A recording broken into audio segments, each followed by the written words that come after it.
वासी आवेले शिव गुरु कहवा से गौरा मैया हो।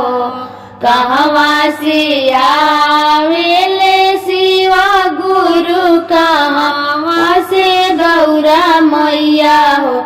एसिया मोरो घरवा होला शिव चारा चाचार जवा बड़ी सुहावन लागे हो। एसिया मोरो घरवा होला शिव चारा चाचार जवा बड़ी सुहावन लागे हो। देवलोक से आवेले शिव गुरु संगवा में गौरा मैया हो। देवलोक से आवेले शिव गुरु संगवा में गौरा मैया हो।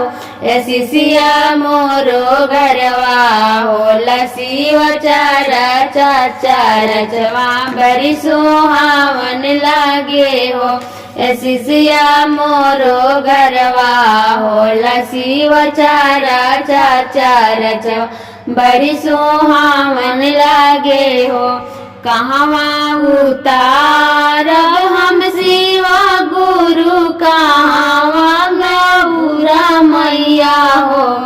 कहवा उतारब हम शिव गुरु कहवा गौरा मैया हो।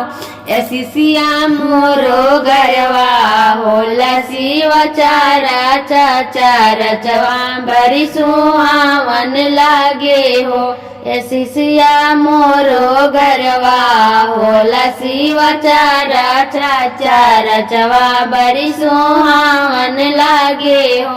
अंगना उतारब हम शिव गुरु अंगने गौरा मैया हो।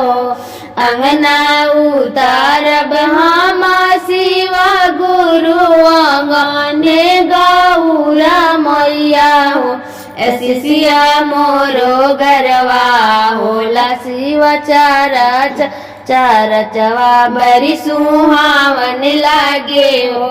एसिया मोरो घरवा होला शिव चारा चाचार जवा बड़ी सुहावन लागे हो।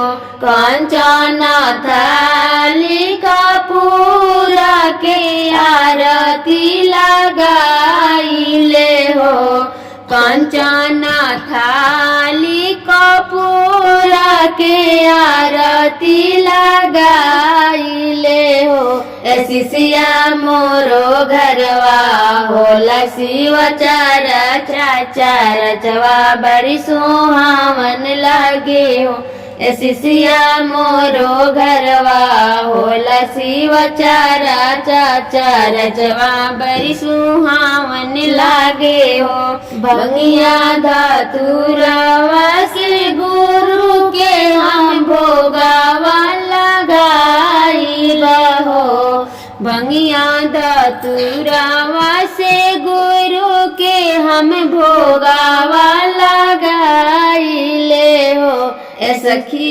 सखिया मोरो घरवा होला शिव चारा चाचार जवा बड़ी सुहावन लागे हो।